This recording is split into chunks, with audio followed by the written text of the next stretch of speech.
sa programang finalist sa 2025 New York Festivals. KMJS na!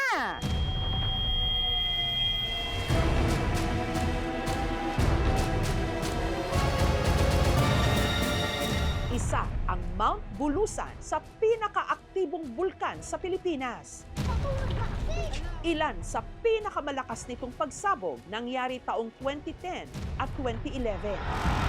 Pero nitong madaling araw ng April 28, isang hindi inasahang pangyayari ang gumising sa mga residente. Ang pang-apat kasi sa pinakaaktibong bulkan sa Pilipinas, ang Mount Bulusan, muling sumabog.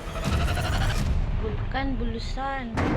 Hindi ulan ang bumagsak mula sa langit, kundi abo. Parang snow sa labas. Nagbuga ito ng volcanic plume o parang usok na umabot sa 4,500 meters ang taas. Guys, ashfall na po dito sa Barangay Tinampo.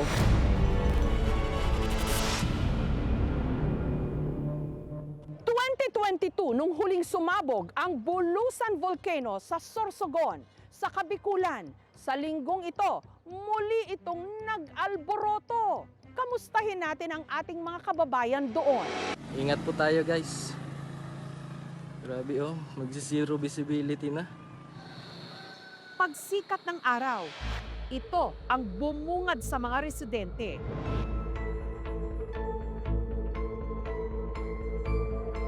Ang buong paligid, puting-puti, nababalot ng abo.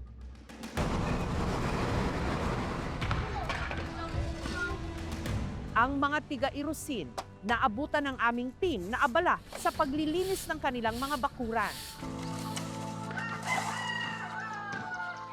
Hindi ako na kapirwisyo na abo sa Lubimi. Hindi talaga kami nag-evacuation kasi may mga kababayan kami na maiiwan dito.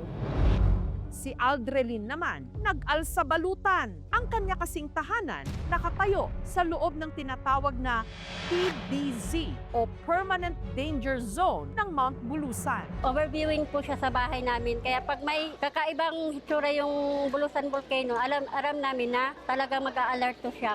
Mag-aalas 8 ng gabi nitong Martes, nung may narinig na ingay sina Aldrelin, para raw tunog ng mga naglalakihang bato na bumabagsak mula sa bulkan. Talagang makapal pa yung abo at saka ang baho po ng asopre. Natatakot po kaso pananalig na lang po sa Diyos ang tanging sandata na lang po namin. Ito yung main crater niya. Last 28, ito yung mga na tinamaan. Nung pumutok naman siya ng 29, dito naman bumagsak sa part ng ito hanggang dito. Meron tayong naitala na nag-request ng ma-evacuate sila because of the difficulty of breathing. Si Loyola naman, isinugod sa ospital matapos magsuka at mahirapang huminga. Pagpasok ko ngayon sa bahay, maya-maya sumuka na ako ng sumuka. Hanggang nanghihina na po ako sa kasusuka. Nahihilo ako. Nagkaroon po ng irritation sa airway. Yung pagsusuka po na yon ay apparently po ay nagresulta po sa pagkakaroon po ni nanay ng hypokalemia. Yan po yung pagbaba po ng potassium sa ating sistema. Ang magsasaka namang si Sancho, wala nang nagawa kundi manlumo sa naabutan niya sa kanyang taniman. Ang aanihin na niya kasi sanang mga nyog at saging, hindi na mapakinabangan.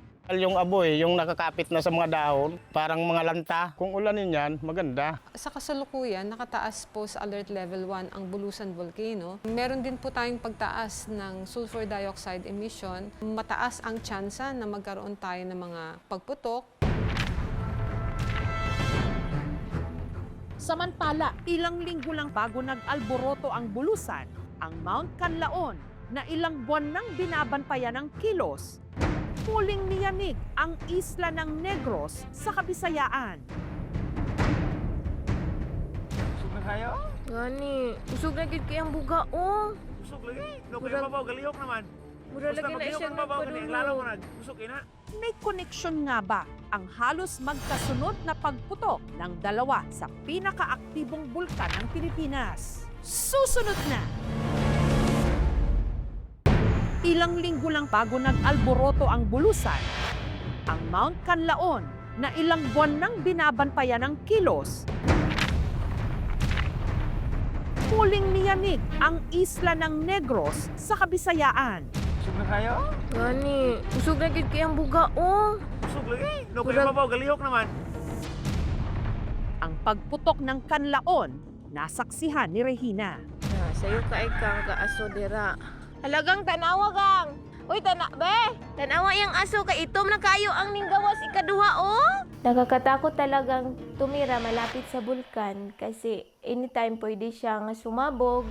Dahil nananatili pa rin sa Alert Level 3 ang bayan ng Canlaon sa Negros Oriental, marami sa mga residente hindi pa rin makauwi sa kanilang mga tahanan. Si Noel, 5 buwan nang nakatira sa eskwelahang ito na ginawang evacuation site. Mahirapan kami dito kasi wala kaming hanap buhay. Di may kasabot sa muang kaugulingan asa mi magsugod. Gustuhin man daw niya sanang umuwi sa kanilang bahay. Imposible raw ito. Nasira kasi ng ashfall ang kanilang bahay. Nakita na ko ma'am ang scene, wa buslok na tanan. Masakit po ma'am kasi amo ang kugi gipatukod mo balay. Dahil mahigpit na ipinagbabawal na bumalik muna sa mga bahay na sakop ng danger zones, si Betty napilitang ibenta ang kanyang mga alagang hayop. Ang baka 30,000 na bili lang og 28. O niya ang karabaw 48,000 na alin ra og kuan 35. Wala may choice kay padala man ta diri ang hayop wala man may kabutangan. Wala na rin daw kasing makain ng mga ito. Ang mga damo at halaman kasi sa kanilang lugar nahaluan na ng abo. Mayroon naman pong plano po ang local government unit ng Canlaon for a relocation site. Pero ang tanong ngayon ng marami, may connection nga ba ang halos magkasunod na pagputok ng dalawa sa pinakaaktibong bulkan ng Pilipinas?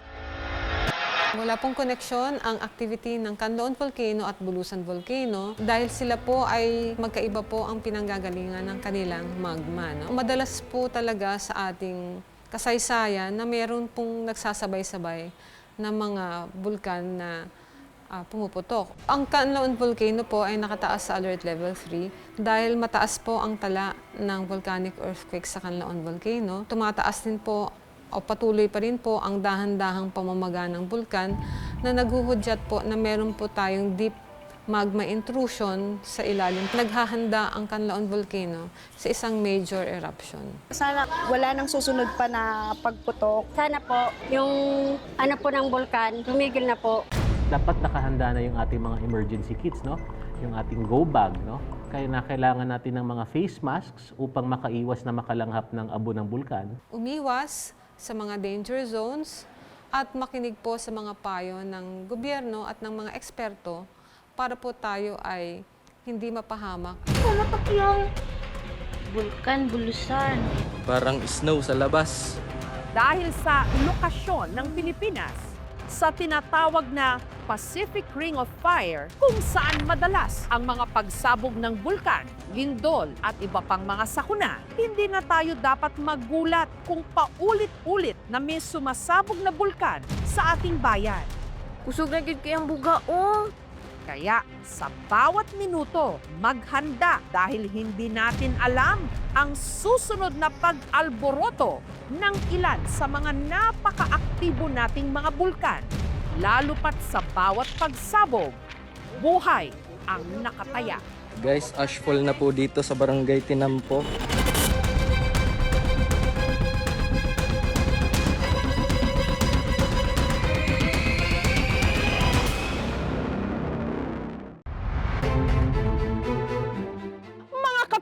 Aita, may ipinaglalaban. Kaya hinarangan nila ang grupo ng mga turista na papunta sana ng Mount Pinatubo.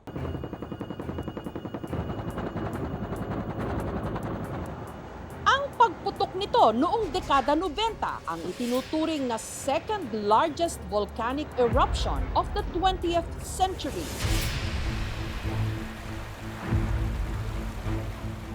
Pero makalipas ang mahigit 3 dekada, ang mapaminsalang bulkan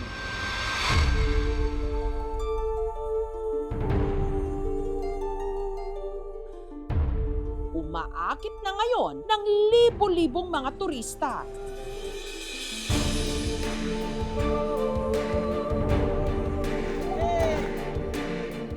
dinaanan kasi noon ng rumagasang lahar. Nag-iwan ng napakagandang tanawin.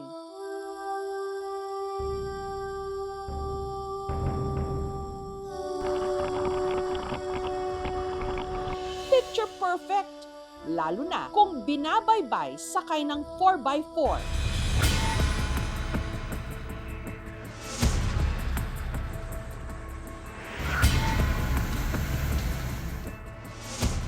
Habang ang view sa Crater Lake nito, makapigil hininga.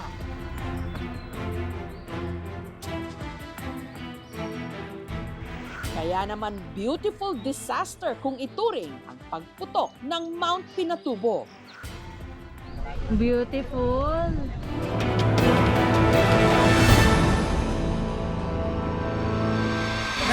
Wala na po kaming chance umakyat. Wala na muna, ma'am. Pero nabulabog ang mga turistang umakyat sa Bulkan Kamakaylan nang ang mga katutubong Aita na nakatira sa palibot ng bulkan ang siya ngayong nag-alboroto. Binarang ang trail paakyat sa Crater Lake. Ang gobyerno natin ang nasasabi ang bilang maaasahan namin yung NCIP. Ano ngayon ang ginagawa naman ng NCIP? Walang ginagawa sa tagal ng panahon. Walang nangyayari na proseso na yan. Harangin na lang para taniman. Hindi kami sinusundan sa amin. Kaya ang daan, nag-traffic sa dami ng natenggang 4x4. Hassle nga sa aming mga turista pero naiintindihan ko po sila.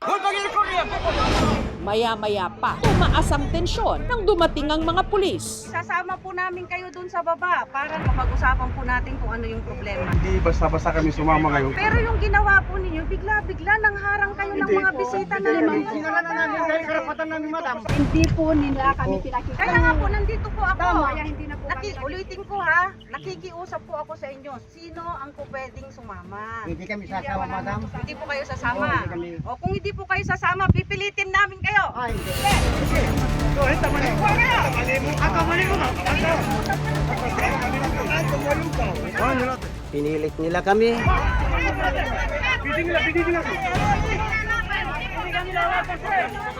Ngayon lang ako napusasan ng ganun.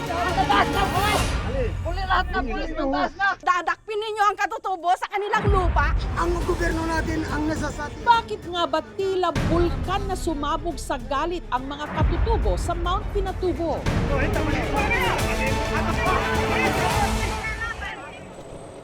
Ang mga nangharang sa trail, mga miyembro ng iba't ibang grupo ng katutubong Aita na nakatira sa palibot ng bulkan na sakop ng Kapas Tarlac.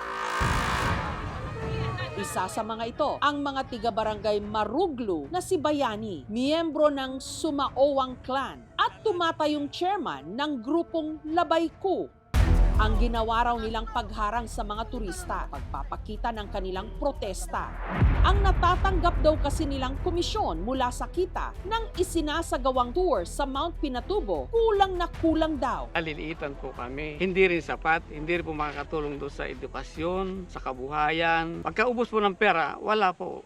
Ang ilang daanan papuntang Mount Pinatubo itinuturing na ancestral domain ng mga Aita. Ang mga kilala nating Aita ngayon ay nakadating sa present-day Philippine Archipelago 20,000 to 30,000 years ago. Mga Pacific Islanders yung kanilang mga ninuno at sinasabi nga sila pa ang pinakaunang grupo ng mga tao na nakarating sa Pilipinas.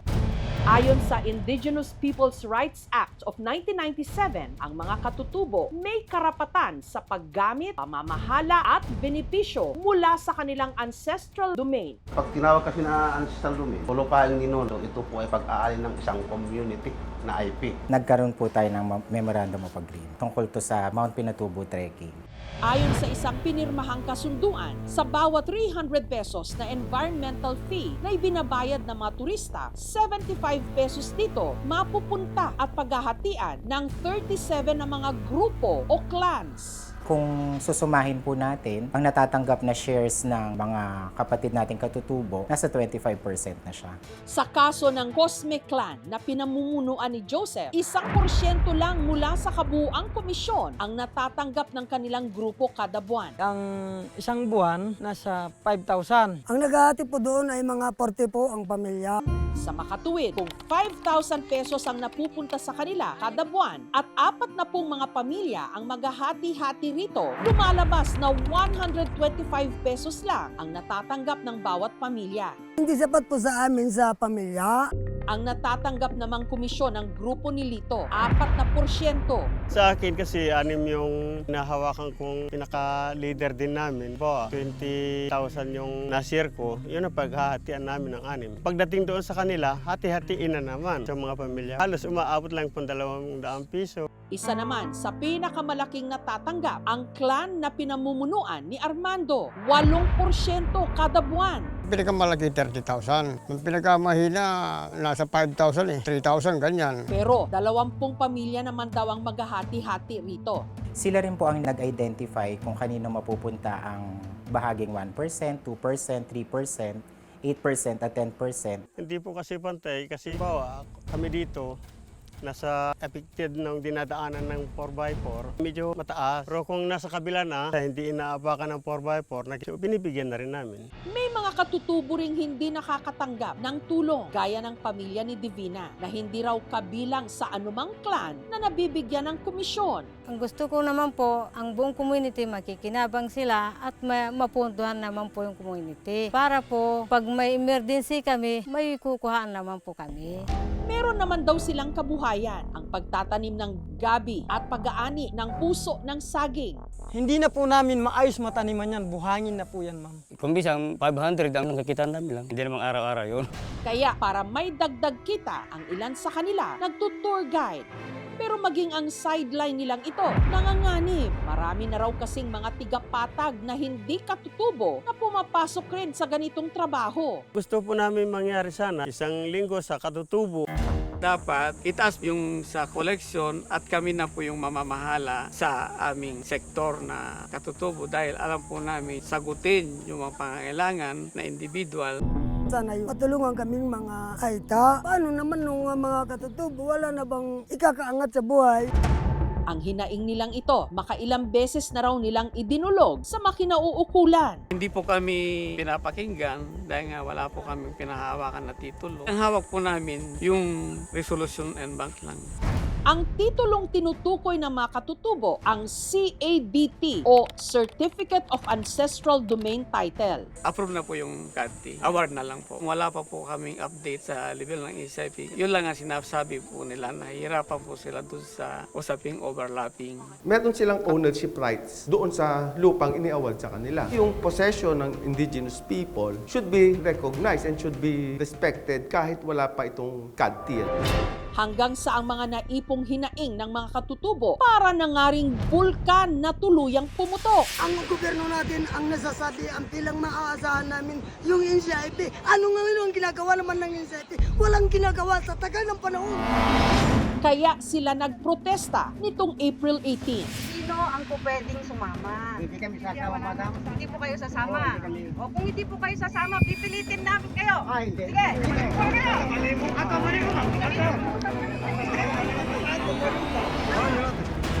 Pero dahil sa isinagawang pagkilos, 5 sa kanila dinakip.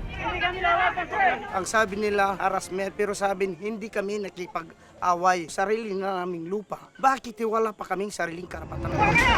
Kung leader ako, kailangan bang ikulong ninyo? Sino pa ang magtatanggol sa kapwa ko katutubo? Kung hindi po kayo sasama, pipilitin namin kayo. Napusasan po namin sila kasi nga po ang pangamba ko dahil napilitan po silang bababa, baka po mamaya tumalon sila doon sa likod po ng aming mobil. Gusto ko silang ibaba para once and for all po matapos po yung usapan. Kung ikaw pinapaalis mo o hinaharangan mo yung tao dahil pumapasok sa lupa mo, wala kang krimen na ginagawa dahil ipinagtatanggol mo lang yung karapatan mo bilang may-ari. Walang dahilan para ka dakipin. Dapat hindi ito ikikriminalize. Kung wala namang nagsasakitan, walang dahilan para magkaroon ng arestuhan. Legal naman po sa tingin ko ang pagdakip po namin kasi unang-una po yung pagbabarikada po nila ng mga kahoy po dun sa daanan ng mga sasakyan, yun po ay papatak po sa grave coercion. Hindi po sila nakulong pagdating po dito at wala pong kaso na i-file po sa kanila. Pinasulat po sa amin na hindi na po kami uulit. Pumirma po kami.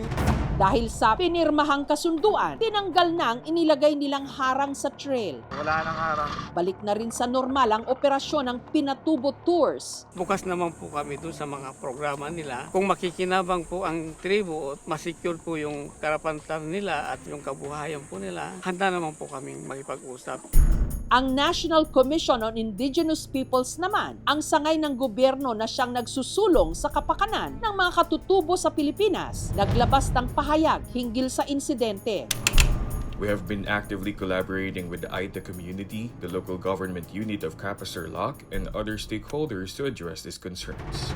Nagkakaroon tayo ng ongoing negotiation para maribisa ang kasalukuyang kasunduan. Magkakaroon na po ng percentage bawat programa sa kalusugan, livelihood. Willing po ang munisipyo na tulungan sila na magkaroon po sila ng kooperatiba na tutulong para nga ma-handle ng maayos yung mga shares po nilang natatanggap. Pantay-pantay na po ang matatanggap ng bawat clan. Gusto po namin dapat itaas po yung sa collection at kami na po yung mamamahala sa aming sektor na katutubo.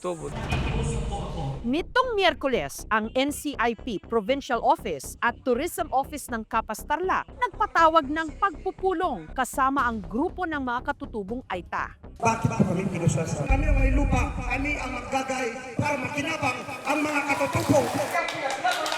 Ay, sarili ng lupa, ang kahuhulihin sa sarili ng pamamahay, sarili ng lupain. Hindi na kumangaran yan. Basta ayusin lang po. Nababawasan po mga turista natin. Nababawasan din po yung bahagi na nakukuha po ninyo sa tourism. Meron po tayong proseso para po sa mga kahilingan ninyo.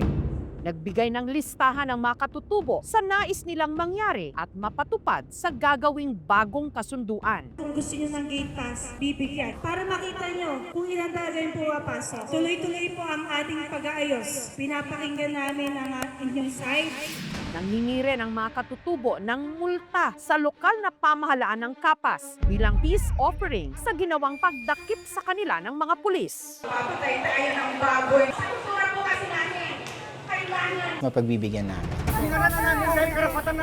Hindi po nila kami pinakita. Kasi Sinabi lang yung 100 per head, yung hinihiling. Ngayon, direksyonan niya ng tama para malinaw na. Hindi naman nagtatagal ibibigay yan. Kaya nga po tayo gumagawa ng usapin ngayon para itong magiging basihan sa paggawa natin ng bagong kasunduan. Hindi kasi nila mapataas agad-agad considering na it will create undue burden sa mga tourists. Dapat mas mataas yung sharing na mapunta sa kanila from the part of LGU. Actually, we are pushing for 60-40. Medyo nabawasan yung pag-alalahanin namin dahil pinakinggan naman. Lahat ng pinako ng NCIP at saka LGU, umaasa kami na matutupad at gawin nila. Yung mga dokumento kung saan ay makakapagpatunay na ang kanilang lupain ni Nono is now being reviewed by our body sa regional office. Pagdilisin sa larong madaling panahon ito. Matanda na po kami. Ang kultura, kabuhayan at paniniwala ng mga katutubong Aita nakaugat sa tinubuan nilang lupa, lupang pinagkukunan nila ng buhay at minsan ding pinagmula ng trahedya. Kung hindi po kayo sasama, pipilitin namin kayo. Sige. Sa isyong ito, dapat lang na maibigay kung ano ang sa kanila'y nararapat. Thank you for watching, mga kapuso. Kung nagustuhan niyo po ang videong ito, subscribe na sa GMA Public Affairs YouTube channel. And don't forget to hit the bell button for our latest updates.